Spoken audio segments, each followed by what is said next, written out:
তিনি কবচ ধারণ করলেন, আমাদেরকে দেখালেন, কিন্তু তার যখন কর্ম যাওয়ার ষড়যন্ত্রের সময় তার আগেই দেখা গেল যে সেই কবচটি তার শরীর থেকে কোনো না কোনোভাবে ছলনার মাধ্যমে, মায়ার ছলনায় তার শরীর থেকে খুলে চলে গেল। তাতে তো তার কর্ম চলে যাবে। একটা জিনিস কি জানো, আপনাকে একটা খুব মূল্যবান জিনিস দেওয়া হয়েছে, খুব মূল্যবান জিনিস, সামলে রাখার দায়িত্বটা কার? আপনার। ছলনা নিয়ে খুলবে না দাদা। তিনিও তো যেটা দেওয়া হচ্ছে না, এগুলো সব দেবতার উদ্দেশ্যে নিবেদিত, দেবতা কর্তৃক স্থিরীকৃত। এই ভাষাটা খুব জটিল। তো নিশ্চিত শাস্ত্রীয় একটা বিধান আছে, না হলে এত ঘর থাকতে থাকতে আমি দশমে যাব কেন? একদম তাই। এবারে এবারে এই কর্মক্ষেত্রে কর্ম চলে যাওয়া, কর্মক্ষেত্রে ষড়যন্ত্র তৈরি হওয়া, কর্মক্ষেত্র নিয়ে যে একটা কি বলবো হাবুডুবু ভাব চলছে, হবে কি হবে না, থাকবে কি থাকবে না, এইরকম একটা পর্যায় তৈরি হয়ে গেছে। বিভৎস অবস্থা আপনার চলছে। কুণ্ডলিতে আপনার কিন্তু নিহিত আছে, তবে হ্যাঁ, একটু স্বীকার করে নেওয়া ভালো, আমাদের যে এই কালপুরুষ চক্র আছে, সেখানে তো বিভিন্ন গ্রহের অবস্থান সুনির্দিষ্ট। কর্ম এবং উপার্জনপতি হচ্ছেন শনি। তিনি যখন দুস্থানগত হন, তখন কিন্তু বহু সংখ্যক কর্মচ্যুতি, সেটা ষড়যন্ত্রের মাধ্যমে হতে পারে, ছাঁটাই হতে পারে, বিবিধ কারণে হতে পারে। একটা কিন্তু কোম্পানিটা যে কোনো কারণে লকডাউন করে দিল, মানে বন্ধ করে দিল, কি 5,000 10,000, সেটা কিন্তু সমষ্টি, সেক্ষেত্রে কিন্তু ব্যষ্টির কোনো মূল্য নেই। মানে সেখানে জাতক জাতিকার তার ব্যক্তিগত জন্মছকে যদি কর্মচ্যুতির যোগ নাও থাকে, মানে ওই সবাই ফল পাচ্ছে, তার সাথে ওনাকেও পেয়ে যেতে হবে। কিন্তু মজার খেলা, আজকের এপিসোডের শুরুতে একটা অনুরোধ আপনার কাছে আমি রাখবো। স্ক্রিনে দেখবেন একটা লেখা যাচ্ছে, মা নর্মদার যে মাহাত্ম্য কথার পিডিএফ বই বিনামূল্যে আপনারা পাবেন। তার জন্য আপনাকে যে হোয়াটসঅ্যাপ নাম্বারটা দেওয়া আছে স্ক্রিনে, ওখানে হোয়াটসঅ্যাপ করতে হবে। আপনারা প্রত্যেকে হোয়াটসঅ্যাপ করুন এবং এই পিডিএফ বই আপনি ফ্রি অফ কস্ট বিনামূল্যে জাস্ট পিডিএফ বইটা আপনি পাবেন আর কি। বাকিদের সাথে প্লিজ আপনি শেয়ার করবেন। মায়ের কর্মী হিসাবে, মায়ের সন্তান হিসাবে আমরা সবাই একটু করি। আজকের এপিসোডে আপনাদের কাছে আমার এটা বিশেষভাবে অনুরোধ থাকছে। আসুন আজকের মূল এপিসোড শুরু করা যাক। নমস্কার, নর্মদে হার। শিবকুণ্ডা মা নর্মদাকে প্রণাম জানিয়ে আজকের এই এপিসোড শুরু করছে। আজকের এপিসোডের শিরোনাম হচ্ছে কর্মক্ষেত্রে ষড়যন্ত্র। আজকের এই এপিসোড আগামী সারা জীবনের জন্য যে যে জাতক এবং যে যে জাতিকা মকর রাশি মকর লগ্নের কর্মক্ষেত্রে ম্যানিপুলেশন, কর্মক্ষেত্রে ষড়যন্ত্র, কর্মক্ষেত্রে আপনার যোগ্যতা থাকা সত্ত্বেও, আপনার প্রতিভা থাকা সত্ত্বেও, আপনি সব থেকে বেশি দায়িত্ব পালন করা সত্ত্বেও আপনাকেই দূরে সরিয়ে দিচ্ছে, এই এপিসোড বারবার বারবার কিন্তু আপনাকে উত্তর দেবে কেন ঘটছে আপনার সাথে, আপনার জন্মছক সেখানে কতটা দায়ী এবং এর সমাধানের পথ কী। আজকের এই আলোচনা অবশ্যই একটা সিরিয়াস আলোচনা, কেননা কর্ম একটা মানুষের জীবনের, গোবিন্দদা, কেবলমাত্র তার আইডেন্টিটি না, আইডেন্টিটির বাইরেও, তার পরিচিতির বাইরেও তার রুটি রুজির জায়গা। আমরা বহু রকমের কর্ম করি। আমরা যদি ভগবদ গীতার দিকে দেখি, ইতিহাসের দিকে তো আমাদেরকে দেখতে হবে। এমন নয় যে আমরা এই প্রথমবার কর্ম করছি, মানে এই সময়ে, যে সময়ে আপনারা দেখছেন এই এপিসোড, এই সময়েই মানুষ কর্ম করছেন, এর আগে কেউ কর্ম কখনো করেনি, এমন তো নয়। কর্মের জায়গা থেকে যদি আমরা ভগবদ গীতার দিকে যদি লক্ষ্য করি, তো সেখানেও কিন্তু বহুবিধ কর্মের কথা কর্মযোগ অধ্যায়ে কিন্তু আমরা দেখতে পাচ্ছি। এবং কর্ম কি কি ভাবে করবেন, তখন অন্তরের ভাব কেমন থাকলে সেই কর্মের লক্ষ্যস্থান কোথায় তৈরি হবে এবং কোন চূড়ান্ত পর্যায়ে গিয়ে যিনি কর্মী তাকে কর্ম বহন করে পৌঁছে দেবে একে অপরের পরিপূরক হয়ে, সেই জায়গাটাও আমরা দেখেছি।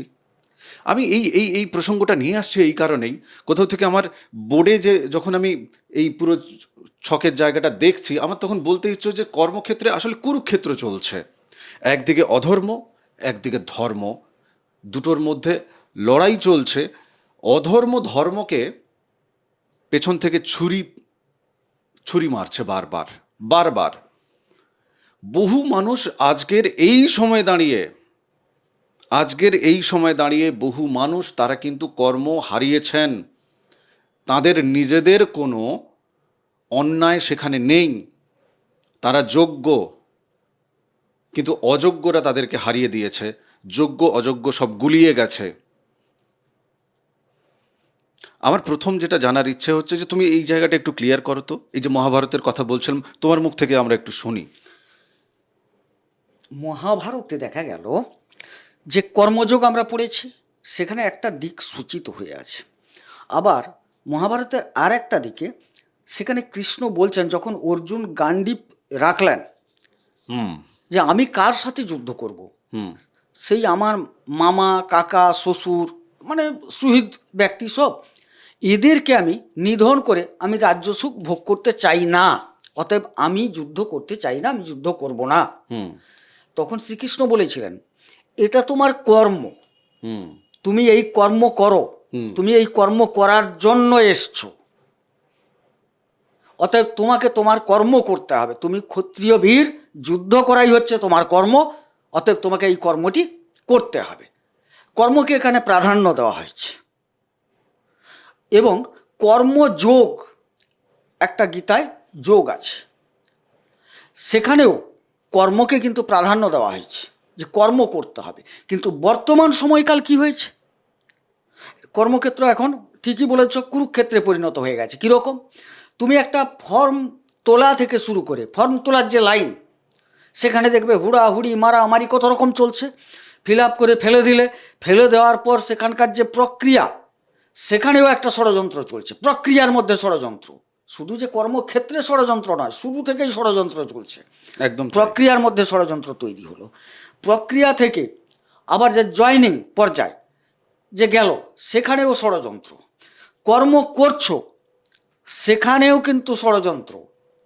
এবং যা অহেতুক, আরে এখানে তো লবিবাজি চলছে ভাই, প্রত্যেকটা ক্ষেত্রে অহেতুক অহেতুক। একদম তাই। আমি কাজ করছি, পয়সা নিচ্ছি, আমার যোগ্যতা আছে তাই আপনি কর্মী চেয়েছেন, আমি অ্যাপ্লাই করেছি, হ্যাঁ। আপনি আমাকে আমার যোগ্যতা দেখে নিয়েছেন, হ্যাঁ ব্যাস গল্প শেষ। না, এখানে গল্প শেষ নয়, এর আন্ডার কারেন্ট আরও গল্প চলছে। হ্যাঁ আমি আমি গোবিন্দদা একটা জায়গায় পৌঁছতে চাইছি যে আমরা যেমন এর আগে বহু এপিসোডে আলোচনাকালে আমরা বলেছি যে অ্যাজ এ জাতক, ধরো আমার জন্মছকে যে যে গ্রহবস্থান আছে, সেই মানুষগুলো এই পৃথিবীতে আমারই পরিবেশ থেকে দূরে, আমার পরিবারে, আমার কর্মক্ষেত্রে, আমার খেলার মাঠে, সব জায়গায় তারাই কিন্তু মানুষ রূপে সম্পর্কের একটা বেষ্টনীতে তারাই কিন্তু আমার চারপাশে আছে। আমার যদি জন্মছকে অ্যাজ এ প্রদীপ সাহু, আমার জন্মছকে যদি দেখা যায় যে আমার চতুর্থ হাউসে কোনো অশুভ আরেকটি গ্রহ এসে বসেছেন, যিনি কিন্তু ওই হাউসের অধিপতি নন। আমি মকর রাশি মকর লগ্নের জায়গা থেকে যদি তোমারটাকে দেখি, যে ধরে নিচ্ছি তোমার মকর রাশি মকর লগ্ন, ধরো চতুর্থ হাউস মঙ্গলের জায়গা, ওখানে অন্য কোনো একটি গ্রহ এসে বসেছেন, তাহলে বাড়িতে কিন্তু তোমার পাশে ওই গ্রহের প্রতিনিধি হিসেবে কেউ একজন না তোমার কাছে কিন্তু আছে। এবং সেটা কে, সেটাও কিন্তু জন্মছক থেকেই ইন্ডিকেট করে দেওয়া হচ্ছে যে আপনার পরিবারে এই মানুষটি কিন্তু আপনাকে সহ্য করতে পারে না, আপনার উন্নতি দেখতে পারে না। ঠিক তেমনিভাবে কর্মক্ষেত্রেও এটা চলছে। আমার বক্তব্যটা একটু অন্যরকম দাদা, আমি ডিপে যাব আজকের আলোচনায়। আচ্ছা, আমি জানি না আপনাদের এই আলোচনা কতখানি আপনাদেরকে লোভ দেখাবে, কিন্তু আলো দেখাবে এটা আমি নিশ্চিত করে বলতে পারি। একটা মানুষ যিনি মকর রাশি মকর লগ্নের, তিনি একেবারে শুরুতেই কিন্তু তার জন্মছক যদি যে কোনো জ্যোতিষী অভিজ্ঞ জ্যোতিষীকে তিনি যদি বিচার করেন, তার দশমপতির জায়গা থেকে তাকে বলে দেবে যে ভাই তোমার কোন কর্মে যাওয়া উচিত, যে কর্ম তোমার জন্য সুকর্ম, কেননা তোমার যা প্রকৃতি বা তোমার যা জন্মছক, তোমার জীবনের যা ছন্দ, এবং এই কর্ম আপনাকে লাভবান করবে এবং এই কর্ম আপনার সারা জীবন থাকবে। এটা তো শুরুতেই বলা যায়। একদম। মানুষ কেন এই প্রশ্নটা করে না জ্যোতিষীর কাছে?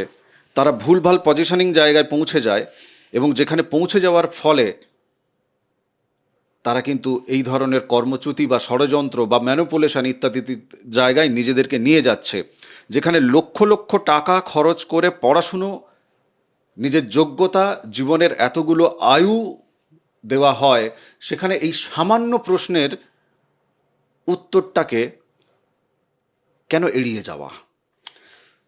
দেখুন, কেন এড়িয়ে যাওয়া সেটাও কিন্তু এরই মধ্যে আছে, এক্স্যাক্টলি এরই মধ্যে আছে, এর মধ্যেই আছে, মানে যে তুমি ওটা এড়িয়ে যাবে, এড়িয়ে যাবে দিয়ে তুমি ভবিষ্যতে অসুবিধায় পড়বে, এটাও এর মধ্যে আছে।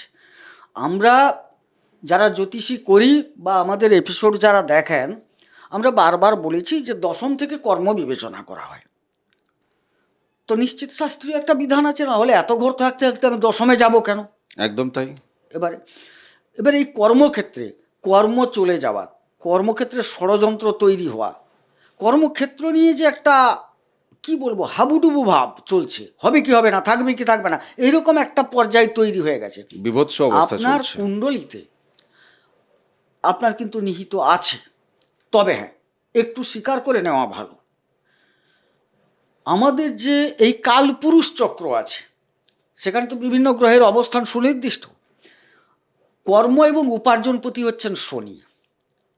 তিনি যখন দুস্থানগত হন, তখন কিন্তু বহু সংখ্যক কর্মচ্যুতি, সেটা ষড়যন্ত্রের মাধ্যমে হতে পারে, ছাঁটাই হতে পারে, বিবিধ কারণে হতে পারে, একটা কিন্তু ঘটে। এটা কালপুরুষ চক্র অনুসারে বললাম। এবারে জন্মকুণ্ডলী আপনার কি বলছে? মকর রাশি মকর লগ্ন সাপেক্ষে এনাদের দশমপতি অর্থাৎ কর্মাধিপতি তিনি হচ্ছেন শুক্র। শুক্র। আপনার শাস্ত্র কি বলছে এক্ষেত্রে, যে ইনি, না আমি প্রশ্নটা রাখি, ইনি কেন কর্ম পাচ্ছেন? কর্ম পাওয়ার জন্য এনার কি কি পাওয়ার থাকলে, গ্রহগত সংযোগ থাকলে কর্ম পেলেন, এবং কর্ম হারানোর জন্য কি কি গ্রহ সংযোগ থাকলে ইনি কর্ম হারাবেন? কর্ম প্রথমে পাওয়ার ক্ষেত্রে দেখা যাচ্ছে দশমপতি ষষ্ঠপতি যদি লগ্নের সাথে যুক্ত হয়ে যান, যে কোনোভাবে দশম ষষ্ঠ লগ্ন, এটা একটা কানেকশন যদি চলে আসে, তাইলে এখানে কর্মপ্রাপ্তিটা ঘটে যায়। মানে মকর রাশি মকর লগ্ন সাপেক্ষে আমি বলতে পারি শনি শুক্র এবং শুক্র, মানে না, শনি শুক্র বুধ, হ্যাঁ শনি শুক্র বুধ, ঠিক কানেকশনটা হয়ে গেলে একটা কর্মপ্রাপ্তি ঘটে যাবে। তাহলে ষষ্ঠ কি এখানে হঠাৎ ষষ্ঠ চলে এলো কেন? দশম তো কর্মস্থল, রোগ রিপুঋণ কেন? এখানে কি জানেন, কর্মপ্রাপ্তির দিক নির্দেশনা করে কিন্তু ষষ্ঠ। আচ্ছা, প্রাপ্তির ক্ষেত্রটাকে সে নির্দেশনা করছে, আবার কর্মটা হচ্ছে দশম থেকে বিবেচিত। এই যে আপনি আলোচনা শুরু করলেন, কর্ম, কর্ম মানে তো কর্ম পেয়ে গেছে বলে ষড়যন্ত্র, একদম তাই। তা এটা কিন্তু দশমের কাজ। আবার এখানে ষষ্ঠের ভূমিকা বিরাট, এটা আবার শত্রুতার জায়গায়। আমি বলছি একটা প্রমাণ দিই, শাস্ত্রীয় প্রমাণ দিলে আমি আলোচনায় ঢুকতে সুবিধে হবে। অবশ্যই। কর্মেশ্বরী বয়েজস্য শত্রুভি পরিপীড়িত চাতুর্য গুণসম্পন্ন কোচিচ্চ ন সুখী জন। অর্থাৎ ষষ্ঠ এবং দ্বাদশে কর্মপতির অবস্থান ঘটলে কর্মক্ষেত্রে ষড়যন্ত্র, কর্মচ্যুতি ঘটতে পারে। মানে শুক্র যদি ষষ্ঠে চলে যায় বা দ্বাদশে থাকে, হ্যাঁ, ওনাদের জন্মছকে, এটা একটা প্রমাণ। এরকম আরো আছে, এটা একটা প্রমাণ। আমরা একটাকে ধরেই আমি একটু ভালো করে বোঝার চেষ্টা করি।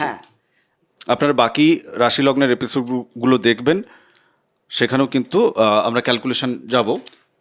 সময়ের জায়গা থেকে তাকিয়ে সামাজিক কিছু উদাহরণের, সামাজিক কিছু ঘটনার বিশ্লেষণেও আমি যাব। আপাতত এইটুকু ক্লিয়ার করি। হ্যাঁ, জ্যোতিষবিদ্যাও শিখতে শুরু করুন, এপিসোড থেকেই শিখতে শুরু করুন, চাপ নেই কিছু। দিনকাল খুব খারাপ, নিজেকে টিকিয়ে রাখতে হবে। তার মানে তুমি যেটা বলছো, শাস্ত্র যেটা বলছে আর কি, লগ্ন মানে কর্মাধিপতি এক্ষেত্রে শুক্র মকর রাশি মকর লগ্ন সাপেক্ষে তিনি যদি ষষ্ঠে বা যদি দ্বাদশে অবস্থান করছেন, তাহলে কর্ম যাবে। হ্যাঁ, কর্মের ষড়যন্ত্র হবে এবং যাবে, কর্মে ষড়যন্ত্র হবে এবং কর্ম যাবে। এক। দ্বিতীয়ত, এই যে দশমপতি লগ্নের অষ্টমে থাকলে, ভালো করে বুঝো, দশমপতি লগ্নের অষ্টমে থাকলে মানে শুক্র যদি রবিযুক্ত হয়ে যায়, রবি যুক্ত বলছে না, ওই রবির জায়গায় থাকে। আচ্ছা, না এক সেকেন্ড, আর আমরা ফর্মুলায় যাচ্ছি না। হ্যাঁ, ফর্মুলায় যাচ্ছি না আমরা। আচ্ছা, এক্সট্রা ফর্মুলা নিচ্ছি না, আমি ছোট ছোট জায়গা থেকে বোঝার চেষ্টা করি। মানে শুক্র ধরুন অষ্টমে বসে আছে, আমি লগ্ন সাপেক্ষে দেখছি যে অষ্টমে বসে আছে, তাহলে আমার কর্মক্ষেত্রে ষড়যন্ত্র হবে এবং কর্মচ্যুতি হয়ে যাবে। এখন সব ষড়যন্ত্র থেকে তো চ্যুতি হয় না। একটু বলি, এটা পুরো সূত্রটা আপনি শুনলেন না। আচ্ছা আচ্ছা প্লিজ। মানে দশমপতিকে লগ্নের অষ্টমে থাকতে হবে এবং এই সঙ্গে অষ্টমপতির দশা অন্তর্দশা চলতে হবে। অষ্টমপতির, হ্যাঁ, মানে এখানে রবির দশা অন্তর্দশা চলতে হবে। এই যে আপনার কর্মপতি শুক্র, শুক্রকে থাকতে হবে রবির ঘরে, নাম্বার 1, এবং রবির দশা বা অন্তর্দশা চলতে হবে, এক্ষেত্রে কর্মচ্যুতি ঘটবে। বেশ, আমরা এই দুটো ফর্মুলাতেই থাকি, আর কোনো ফর্মুলাতে আমি যাচ্ছি না। আচ্ছা, ঠিক আছে, হ্যাঁ। এইবার আমি সমাধানের পথ খুঁজব, কেননা আজকের এপিসোড যারা দেখছেন প্রত্যেকে যে জ্যোতিষ বিদ্যা সম্পর্কে খুব বেশি আগ্রহী তা না। আমাদের চ্যানেল যারা দেখেন, বেশ কিছু মানুষজন আছেন তারা কিন্তু পেশাগত জায়গা থেকে জ্যোতিষীও বটেন, আবার বেশ কিছু মানুষ আছেন আপনারা জ্যোতিষবিদ্যা সম্পর্কে আপনারা জানেন ইতিমধ্যে, এবং এখান থেকেও আপনারা কিছু বোঝার চেষ্টা করেন। আপনাদের যুক্তি দেওয়ার জন্যই কিন্তু আমরা এতটা ডিপে গেলাম, এবং কেননা যারা জানতে চায় না, যারা সরল উত্তর চায়, তারা বিরক্ত হবে। আমি এবার তাদের কথা ভেবে বাকি প্রশ্ন উত্তরের জায়গায় যাব, খুব বেশি ব্যাখ্যা এবার আর যাব না।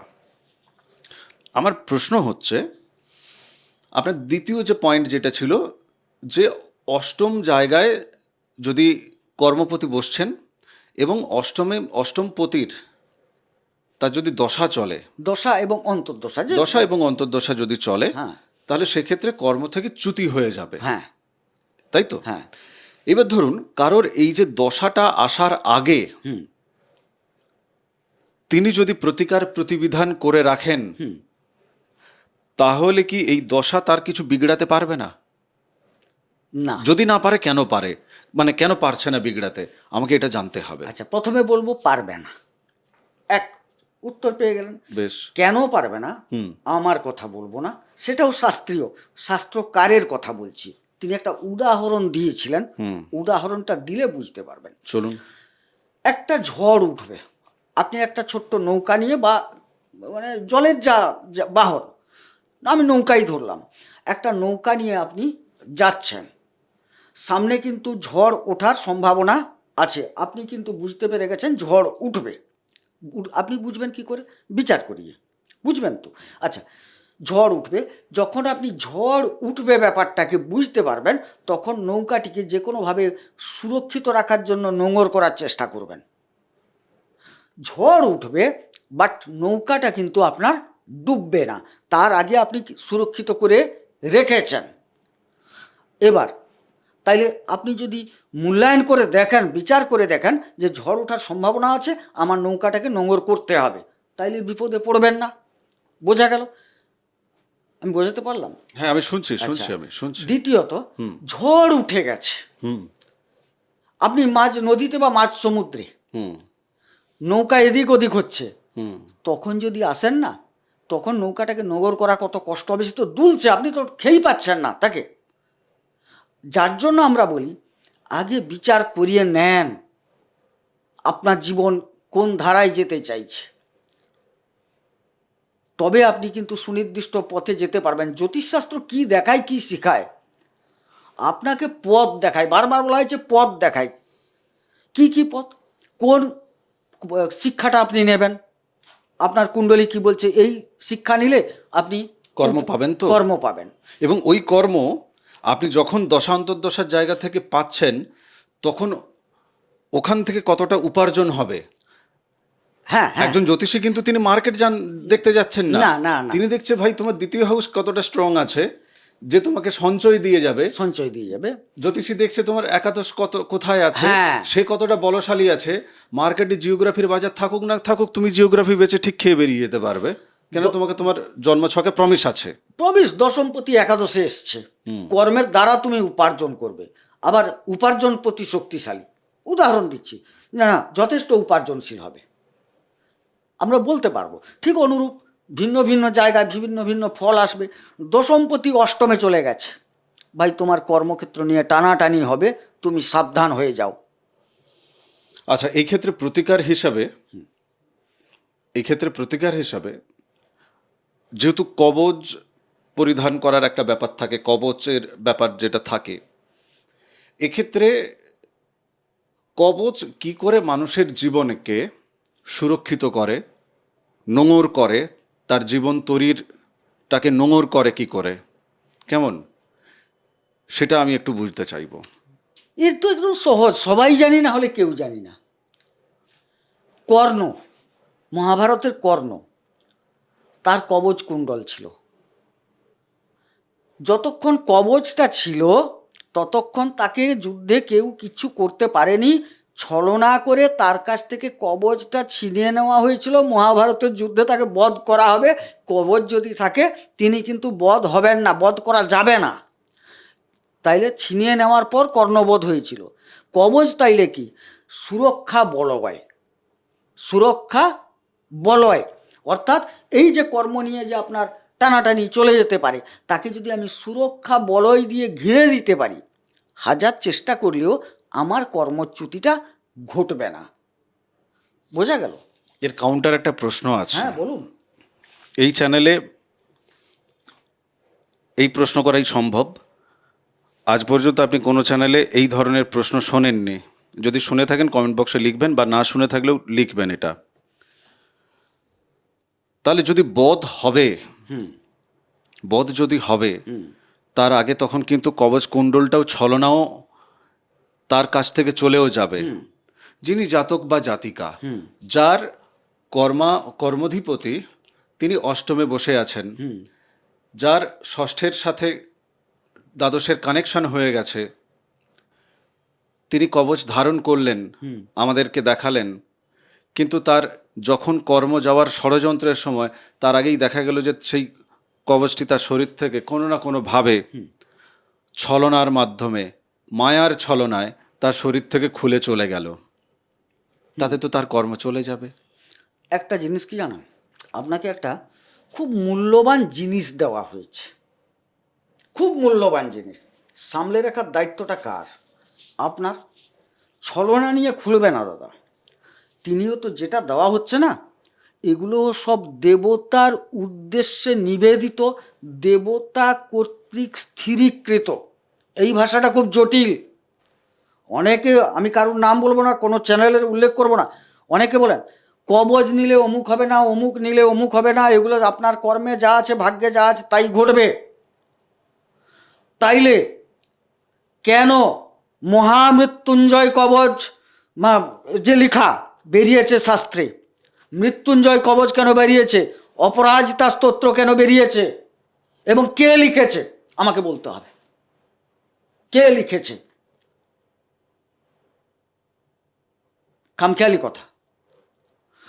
আপনার যিনি এইটা দিচ্ছেন, সঙ্গে সঙ্গে প্রতিরোধ ক্ষমতা দিচ্ছেন। ছোট্ট উদাহরণ দিই, মিলিয়ে নেবেন। আচ্ছা, কমলা খেলে অনেকের অ্যাসিড হয়, তো কমলা লেবু খেলে অনেকের অ্যাসিড হয়, এটা অস্বীকার করার কথা নয়। আপনাকে বলছি, কমলা লেবুর ভিতর কমলার যে বীজটা আছে, আপনি চিবিয়ে খেয়ে নেন, অ্যাসিড হবে না। মজার খেলা। মানে আপনাকে যা দেওয়া হয়েছে না, তার মধ্যে আপনার রোধ করার জিনিস দেওয়া হয়েছে। কাঁচা আম খেলে অ্যাসিড হয় না? হয়তো অনেকের অম্বল হয়। কাঁচা আমের সাথে যে কাঁচা যে ছোবড়াটা, ওটা চিবিয়ে খান, দেখুন অ্যাসিড হয় কিনা। হবে না। মজার খেলা এইখানে। আচ্ছা, আপনার শরীর আছে মানে তো রোগ হবে। আপনার ভেতরে প্রতিরোধ ক্ষমতা দেওয়া হয়েছে না? রোগ যেরকম দেওয়া হয়েছে, প্রতিরোধ ক্ষমতাও দেওয়া হয়েছে। আমরা প্রতিরোধ ক্ষমতাটাকে কাজে লাগাচ্ছি না। কুণ্ডলী দেওয়া হয়েছে, তো কুণ্ডলীর প্রতিরোধ ক্ষমতাও দেওয়া হয়েছে। মজার খেলায় যে হাত বলেন, কেন বলুন তো? আপনাকে হাতে দেওয়া হয়েছে কতগুলো রেখা, হিজিবিজি এঁকে দেওয়া হয়েছে, কেন বলুন তো? এটা বুঝতে হবে। আপনাকে ঈশ্বর দেওয়ার সময় হাতে কিছু লিখে দিয়েছেন, এটাকে লিখা মনে করবেন, লিখে দিয়েছেন। পড়ার দায়িত্বটা কার? আপনার। পড়ে তার মতো করে প্রস্তুত হবেন আপনি, যে আমার এই লেখা আছে এইভাবে, তাইলে আমাকে প্রস্তুত হতে হবে। আপনি বাংলা জানেন না, আচ্ছা, আপনার কাছে একটা বাংলায় চিঠি এলো, আপনি কি করবেন? পাশের যে লোকটি বাংলা জানে তাকে দিয়ে পড়াবেন, ভাই কি এর অর্থ কী? শুনলেন, দিয়ে বললেন যে আমাকে কলকাতা যেতে হবে কাল সকাল 6টার মধ্যে। তাইলে আপনার একটা প্ল্যান হবে যে আমি সকাল 6টায় যেতে হলে এই পথে গেলে আমি পৌঁছাবো। প্ল্যানটা অবলম্বন করবেন তো। তাইলে আমি বলছি কি, ঈশ্বর আপনাকে দিয়েছেন প্ল্যান, সেই প্ল্যান মাফিক চলবেন। যেখানে প্ল্যানে আপনি পারবেন না, জ্যোতিষী আছে, দেখিয়ে নেন। অসুবিধা আছে যে এই জায়গায় তো ট্রেন পাওয়া যাবে না, এই 80 কিলোমিটার, জ্যোতিষী বলবে না এই জায়গাটায় আপনি একটা কাজ করুন, একটা ট্যাক্সি ভাড়া করে নেন, বেরিয়ে যান। সেই ট্যাক্সি ভাড়া দিয়ে যে পের করে দেওয়াটা, সেটাই হচ্ছে পদ্ধতি, পের করে দেওয়ার পদ্ধতি। আর আপনাকে যেটা বললাম, শরীর আছে, রোগ হবে, ভেতরে রোগ প্রতিরোধ ক্ষমতা। আচ্ছা, এটা জেনারেল প্রশ্ন, আপনি আমাকে প্রশ্ন করছেন, ভালো লাগছে। আচ্ছা বলুন, আপনার একটা অসুখ হলে অসুখ ভালো করার ওষুধ দেওয়া হয় না রোগ প্রতিরোধ করার ওষুধ দেওয়া হয়? আপনার একটা জ্বর হয়েছে, জ্বর ভালো করার কোনো ওষুধ নেই, আপনার যে প্রতিরোধ ক্ষমতাটা সেটা বৃদ্ধি করার ওষুধ আছে। না, আমার প্রসঙ্গ থেকে আপনি অনেকগুলো কথা বলছেন, আমি শুনছি। বেশ কিছু উত্তর আমার প্রশ্নের উত্তরের জায়গা থেকে ঠিকই আছে। একটা জায়গা যেটা আমি আবার আপনাকে রিপিট করব, সেটা হচ্ছে যে ঈশ্বরের ইচ্ছায় আমার শরীরের যেমন রোগ প্রতিরোধ ক্ষমতা দেওয়া হয়েছে, ঈশ্বরের ইচ্ছাতেই আমার শরীরকে রোগ দেওয়া হয়েছে, ঠিক? ঈশ্বরের ইচ্ছায় কর্ণের কাছে যেমন কবচ কুণ্ডল তিনি প্রাপ্ত করেছিলেন, আবার ঈশ্বরের ইচ্ছাতেই ছলনায় তার কাছ থেকে কিন্তু আবার নিয়ে নেওয়া হয়েছে, কেননা তাকে বধ করা হবে, ঠিক?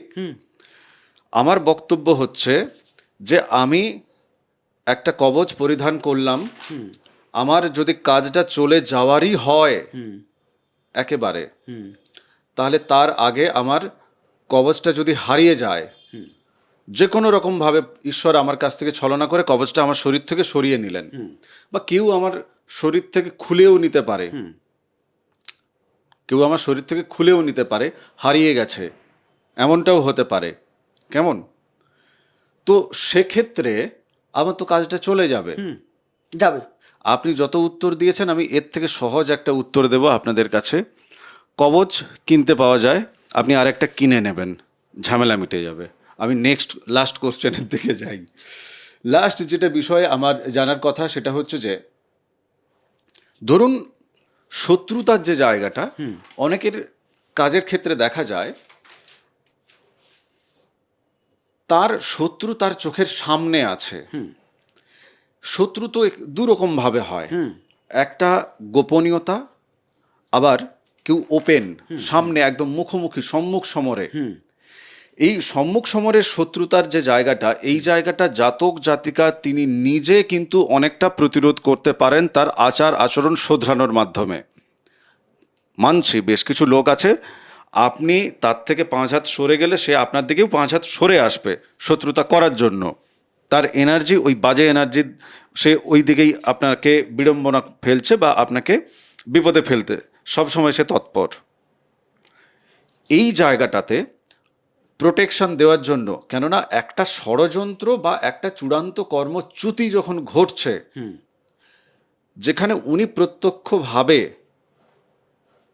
ব্যবহারিক জায়গা থেকে সেটাকে রোধ করতে পারে, সেই জায়গা থেকে কি মানে কোনো রকম প্রতিকার প্রতিবিধান বা আচার আচরণীয় জায়গা থেকে বলুন, কোনো কবচের মাধ্যমে কি প্রতিকার দেওয়া যেতে পারে, যে একটা প্রোটেকশন দেওয়া যায়? আমার জীবনে এখনো ষড়যন্ত্র আসেনি, আমার এখনো কর্মচ্যুতির জায়গাটাই আমার জীবনে আসেনি, কিন্তু আমি আমার জন্মছক দেখানোর পরে বা জন্মছক না দেখেও আমি ফিল করছি যে না, আমি একটা নিয়ে রাখি প্রোটেকশন, যেখানে আমার আচরণও শুধরে থাকবে, আমার চারপাশে যাদের অরা নেগেটিভ এনার্জি তারা যেন আমার দিকে না নিয়ে আসতে পারে। এই কারণে আমার অরাটাকে ক্লিয়ার রাখার জন্য আমি কি একটা প্রোটেকশন কবচ আমি কি ধারণ করতে পারি? অবশ্যই পারেন। কেন পারেন বলতে অনেকে ভাববে রোগ হয়নি, ওষুধ খাওয়া কেন? না না, এটা আমি নিজের অরাটাকে ক্লিয়ার রাখার জন্য। সেটাই বলছি। আমরা কিছু কিছু খাদ্য খাই কি জানেন, এই ইমিউনিটিটাকে ঠিক রাখার জন্য। হ্যাঁ, বোঝা গেল? কিছু খাদ্য খাই আমরা স্বাদের জন্য। এখানে আপনাকে ইমিউনিটিটাকে ঠিক রাখার জন্য জিনিসটি করে নিতে করে হবে। রেখে দিতে হবে হ্যাঁ, নিজের কাছে। দিলে কিন্তু আপনি সুরক্ষিত থাকবেন। একটা কথা, যেখানে আমরা হেরে যাই জ্যোতিষীরা, আমরা যেটা হেরে যাব সেটা হচ্ছে ব্যষ্টি সমষ্টির ক্ষেত্রে। ধরুন সরকার, আমি কোনো নির্দিষ্ট সরকার নয়, সে কেন্দ্র সরকার হোক, রাজ্য সরকার হোক, বা কোনো পরিচালন সমিতি, তার আন্ডারে 2000 জন কাজ করছে। কোম্পানিটা যে কোনো কারণে লকডাউন করে দিল, মানে বন্ধ করে দিল। কি 5000 10,000, সেটা কিন্তু সমষ্টি, সেক্ষেত্রে কিন্তু ব্যষ্টির কোনো মূল্য নেই। মানে সেখানে জাতক জাতিকার তার ব্যক্তিগত জন্মছকে যদি কর্মচ্যুতির যোগ নাও থাকে, মানে ওই সবাই ফল পাচ্ছে, তার সাথে ওনাকেও পেয়ে যেতে হলো। হবে। কিন্তু মজার খেলা, উনার যদি কর্মপ্রাপ্তি যোগ থাকে, ওখানে তিনি কর্মচ্যুত হলেও কিছুদিনের মধ্যে কর্মপ্রাপ্তি ঘটে যাবে। আমি আমি এই প্রশ্ন নিয়ে লম্বা একটা আলোচনায় যাব।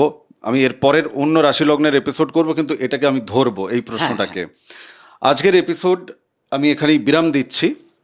আপনি আপনার অন্য রাশি লগ্নের এপিসোডও দেখুন, কর্মের পুরো সিরিজ দেখুন।